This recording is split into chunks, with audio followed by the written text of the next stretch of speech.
Hello, this is Dr. Dave Yatros. I'm doing this for my object-oriented programming class. From time to time, they ask me to do demonstrations of code to show features of the language and to address common approaches or common solution to common problems. And this is one of those. There are times whenever we want to indicate where something has been used or turned on or turned off, and we use flags for that. It's a very, very common technique. So what I'm going to do today is I've got our program set up here to show this, how to use flags.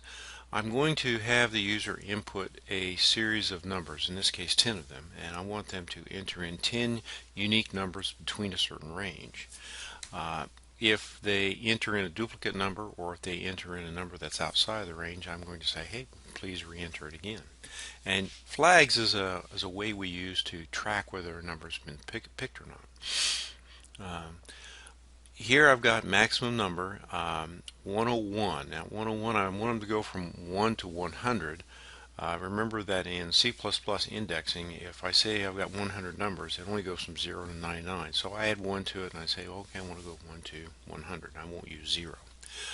I have the number of numbers I want, which I'll set at 10. Right now I'll pick 10 numbers. And I have two functions, clear print flags, which prints out whether a number has been selected or not. It's going to look at the boolean value. If it's turned on, it'll print out the index of that position. And clear flags is set them all back to false. Well, let's do clear flags first. Okay, let's go down here and clear flags. Very easy routine to write. I'm passing it in by reference. So I'm going to say for int index equal to 0, while index is less than max number, index plus plus, and all I'm going to do is I'm going to say f index is equal to false. I'm going to turn it off. Okay, so that's clear flags. Now then, let's do print flags. All right, let's go down here and print flags.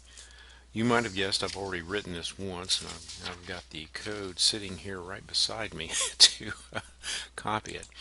It's just good practice. So here's print flags. Again, I'm passing this in as a constant. Notice this right here, constant.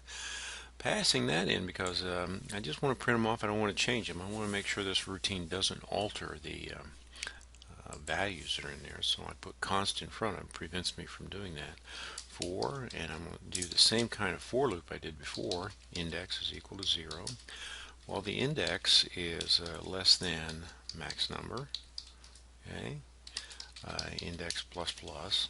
Okay, I'm going to ask a question. If the flag of index is turned on, and all I have to do is say f index, and if it's true it'll say yes, and if it's false it'll say no, I'm going to see out the value, but I'm going to set width to 5, and then I'm going to print out the index itself, not whether it's true or false, but whether the position of it.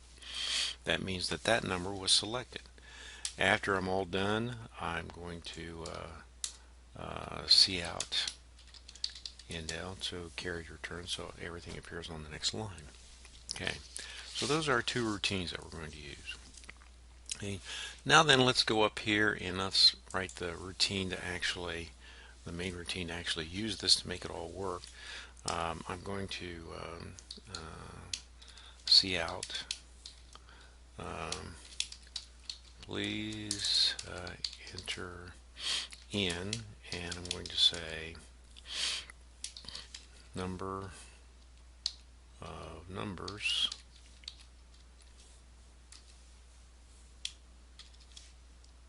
okay, and I'll say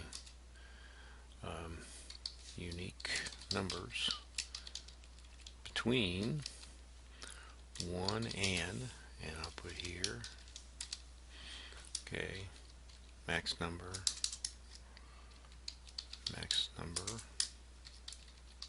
and I have to say -1 because I only want to go from 1 to 100, not 101.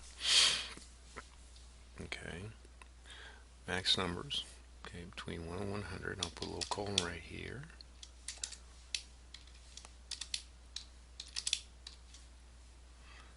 Okay, so we'll do that. and I'll go ahead and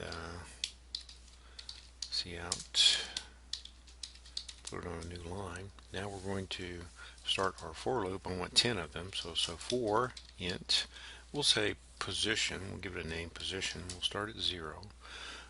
Position is less than number of numbers. Okay, position plus plus, little for loop, so we'll do this 10 times. Okay, I'm going to get a temporary number to read them in. Temp number, that can be local to this for loop right here, so we don't need to know it outside of it. Okay, see out, I'm going to tell them the position of it. Okay, number. Okay, now here I'm going to print out the position. Now notice that I'm doing position plus 1 because I say number 1, 2, 3, 4, 5. This one goes 0 through 9. I want it to go from 1 to 10. Okay, put a little colon right there. A little formatting is never a bad thing. I'm going to read in the number. Okay, temp number. Okay, now I got to check it. Okay, while, okay, and this is where the flags come in. While flags, notice I use temp number.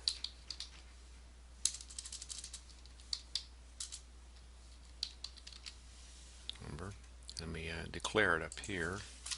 Excuse me.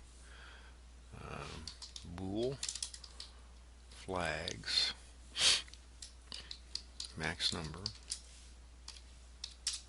and then I'm going to clear flags. Alright, so we got that. So here I've declared the flags. There's 101 of them, 0 through 100. I clear them out, and now what I'm going right here is while the position of this one that I read in has been turned on already. In other words, I've set it to true. Or, and I put this or right here, made it a little bit more complicated, or temp number is less than 1,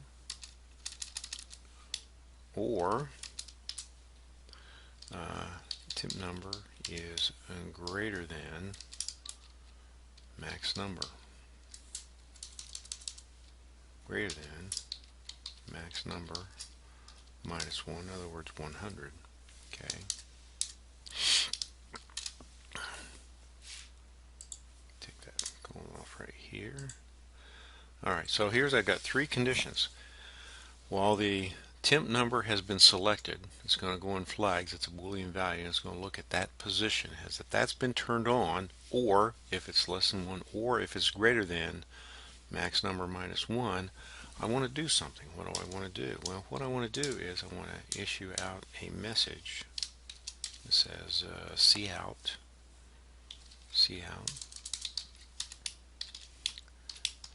invalid or duplicate number.